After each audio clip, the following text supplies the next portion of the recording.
রাজীব দা কোথা থেকে আসছো ভোট দিয়ে? এই মাত্র ভোট দিলাম, এই আমাদের মাকাতলা স্কুল মাঠে ভোট দিলাম। এই আমি আর জিদান দেখা এই মুহূর্তে জাস্ট ভোট দিয়েই বেরোলাম। আচ্ছা, তুই দিয়েছিস শামিম? হ্যাঁ আমি দিয়েছি। এই ভোট দিয়েছি, এবার বাড়ির দিকে যাবো, যেহেতু একটা গণতান্ত্রিক উৎসব তাতেও সামিল হলাম। শান্তিপূর্ণ ভোট হচ্ছে আমাদের মাকাতলা স্কুল মাঠে।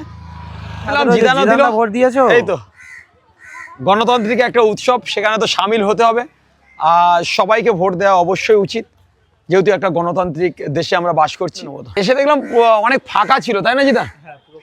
অনেকটা ফাঁকা ছিল, কোনো আরামসে আসলাম, আরামসে এসে ভোটও দিয়ে এই বাড়ির দিকেই যাবো। আচ্ছা জিদান বস, বাড়িতে যাবো, খাওয়া দাওয়া করবো এখন।